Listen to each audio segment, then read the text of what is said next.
श्री समर्थ आज्ञेने आज श्रवण करूयात. श्री समर्थ आज्ञेने आज श्री गणेश जयंती आहे. आपल्याला माहीत आहे काय हो, समर्थांनी श्री गणेशालाच वंदन केले. सुरुवातीला काय श्री म्हणाच्या श्लोकमध्ये काय हो, गणाधीश जो ईश सर्वा गुणांचा, मुळारंभ आरंभ तो निर्गुणाचा. म्हणजे काय हो, गणाधीश हा काय आहे, सर्वांचा ईश आहे. गणाधीश जो ईश सर्वा गुणांचा, सर्वांच्या अगोदर श्री गणेशाचे काय केले जातं, पूजन केलं जातं. त्या पाठीमागची आपल्याला गोष्ट पण माहीत आहे, का पूजन केलं जातं. व तो निर्गुण नमो शारद गणाधीश जो ईश सर्वा गुणांचा. कोणते गुण, जे त्रिगुण आहेत. आणि चौथा गुण कोणता, कोणते त्रिगुण, तमोगुण, रजोगुण, सत्वगुण आणि शुद्ध सत्वगुण. हे सर्व गुण ज्याच्यामध्ये सामावलेले आहेत असा तो गणाधीश आहे. मुळारंभ आरंभ तो निर्गुणाचा. सगळ्या निर्गुण निराकाराला आपण एवढं श्रवण कशासाठी करतोय. आताचा सुद्धा जो भाग आहे काय हो, निर्गुणाचं ज्ञान झालंय आपल्याला. मग सगुणाची पूजा कशासाठी करायची असं शिष्य चालू समासामध्ये काय करतोय, विचारतोय. मग मुळारंभ आरंभ तो निर्गुणाचा, सर्व कार्याचा त्या परमेश्वराचे निर्गुणाची ओळख करून देण्याचा प्रारंभ कुणापासून होत असेल, तर तो श्री गणेशापासून होतो. आता ज्ञानेश्वरीमध्ये पण काय हो, ज्ञानेश्वरांनी काय सांगितलंय आपल्याला, ओम नमोजी आद्या वेद प्रतिपाद्या, जय जय स्वयं सवेद्या आत्मरूपा, देवा तूची गणेशू सकलार्थ मती प्रकाशू, म्हणे निवृत्ती दासू अवधारी जोजी. म्हणजे काय हो, सर्व संतांनी काय हो, प्रथम कुणाला नमन केले. प्रत्येक गोष्टीची सुरुवात कशापासून केली हो, श्री गणेशापासूनच केली. काय सांगितलंय हो, देवा तूची गणेशू. तूच काय आहे हो, गणेश. ओम नमोजी आद्या वेद प्रतिपाद्या, जय स्वयं स्वद्या आत्मरूपा. म्हणजे काय हो, ओम हा सर्व वर्ण प्रकृती स्वरूप असून देवाचा वाचक असल्यामुळे देवाचे नाम आहे. काय हो, ओम. लक्षात घ्या, ओम नमोजी आद्या. ओम मध्ये ओम हा सर्व वर्ण प्रकृती स्वरूप असून देवाचा वाचक असल्यामुळे देवाचे काय आहे हो, नाम आहे ओमकार. ओमकार हा ब्रह्म भावनेने उपास्य आहे. आणि कारण ओम इति ब्रह्म असे श्रुतीनेच काय हो केलंय, सांगितले आहे. म्हणून ओम अथवा ओमकार हा देवाचा काय आहे हो, प्रतीक आहे. म्हणून ज्ञानेश्वरांनी पण काय सांगितले, ओम नमोजी आद्या वेद प्रतिपाद्या. आता प्रतीक आहे ओमकार, काय हो, अक्षर स्वरूप काय हो, ब्रह्म आहे. व्यवस्थित लक्ष देऊन ऐका. अर्थात हा ओमकार हे काय आहे हो, वेदाचं बीज आहे. वेद प्रतिपाद्य काय आहे ओमकार, सर्व मंत्र. ओमकार हा सर्व मंत्रांच्या बीजामध्ये आदिबीज आहे, किंवा विश्वाचे आदिबीज म्हणजे प्रथम कारण आहे. ओंकार उच्चार मात्रानेही मांगलिक मंगलजनक आहे. बघा, प्रत्येक मंत्राच्या अगोदर काय असतो, ओम.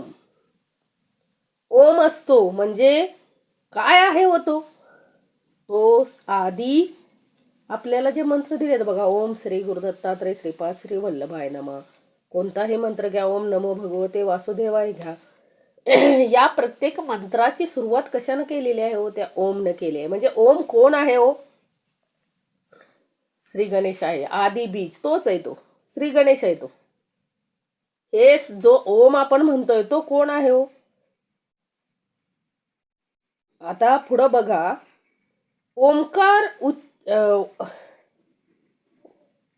ओमकार म्हणजेच काय हो, मंगलाचरण आहे, मंगलाचरण.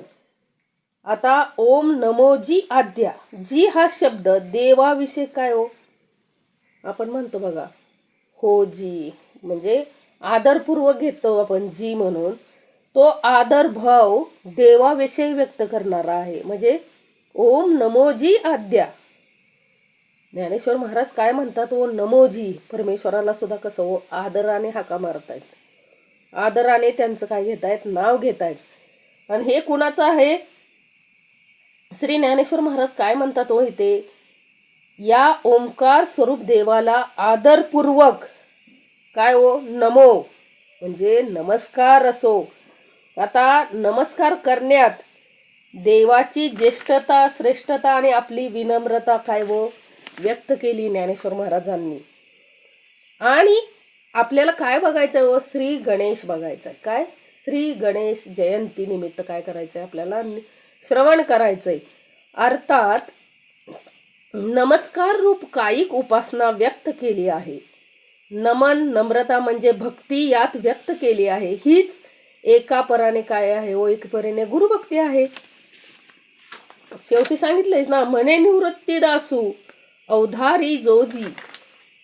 हे काय आहे हो, आद्या. आद्या म्हणजे काय हो, जगाच्या आधी असणारा देव. कारण जगत उत्पत्तीच्या पूर्वी तो देवच सत्रूपाने असतो. सदैव आत्मा वा इदमेक एकाग्र आसीत या श्रुतीत विश्वाच्या उत्पत्तीच्या पूर्वी एकमेवा द्वितीय सद्रूप परमात्माच असतो असे सांगितले आहे. या आद्य शब्दाने जगाचे कारण सत आहे हे सूचित करून देवाचे काय व तटस्थ लक्षण सांगितले आहे. आणि जड कारण वादाची व्यावृत्ती करून जगदाद्य कारण देव आहे असे सांगून चेतन कारण वादाची सिद्धी केली आहे. आता वेद प्रतिपाद्या, तो देव वेद प्रतिपाद्य आहे. वेद कांडत्रयाचे प्रतिपादन करतो. आता अर्थात वेदामध्ये कर्म, उपासना, भक्ती आणि ज्ञान असे 3 विषय सांगितलेले आहेत. तरी पण त्या विषयाचा प्रधान देवच आहे. तो देव अतींद्रिय असून वेदाविना त्याचे ज्ञान होत नाही. म्हणजे देवाचे अचूक यथार्थ ज्ञान होण्यासाठी वेदच प्रबल प्रमाण आहे. म्हणून देव वेद प्रतिपाद्य म्हणजे वैद्यक गम्य आहे असा एक अर्थ होतो. आता पुढं काय हो दिलंय, वेद प्रतिपाद्य. देवच हा काय आहे हो, सर्वज्ञ आहे, वेद करता आहे. त्यानंच काय हो ते वेद. आणि तो कोण आहे हो, हे आपल्याला बघायचंय. कोण आहे तो? देव वेदाचा कर्ता आहे आणि वेद प्रतिपाद्य या शब्दाचा एकच अर्थ आहे. हे सर्व कुठं निर्माण झाले हो सगळं? म्हणून त्यांनी काय सांगितलंय, देवा तूची गणेशू. हे सगळं जे आहे ते कोण आहे हो, श्री गणेश आहे. तो देव कोण आहे, श्री गणेश आहे. त्यांनी काय केलंय हो परमेश्वराचं, देवा तूची गणेशू. पहिली जी त्यांची ओवी आहे काय हो, ओम नमोजी आद्या वेद प्रतिपाद्या जय स्वयं वेद्या आत्मरूपा देवा तूची गणेशू सकळार्थ मती प्रकाशू म्हणे निवृत्ती दासू अवधारी जोजी. बघा किती सुंदर भगवंताचं काय केलंय हो. थोडक्यातच काय हो, नमन केले अंतकरणापासून. जी हा शब्द वापरलाय, नमस्कारात सुद्धा काय केलाय, आदरयुक्त काय केलंय हो, नमस्कार केलाय. एवढी नम्रता कोणाकडे होती, ज्ञानी पुरुषांकडे असते ही नम्रता. ज्ञानेश्वर काय होते हो, ज्ञानी भक्त होते परमेश्वराचे. आपण बघितल्यात भक्तांचे काय हो प्रकार बघितलेत. या 4 प्रकारच्या भक्तांच्या काय असतात, भूमिका असतात. त्यातील शेवटची भूमिका ती ज्ञानी. आणि ज्ञानी कोण होतं, ज्ञानेश्वर महाराज होतं. आणि त्यांना हे ज्ञान कुणी दिलं, तर त्यांचे बंधू निवृत्तीनाथ यांनी काय दिलं हो, हे सगळं ज्ञान दिलं.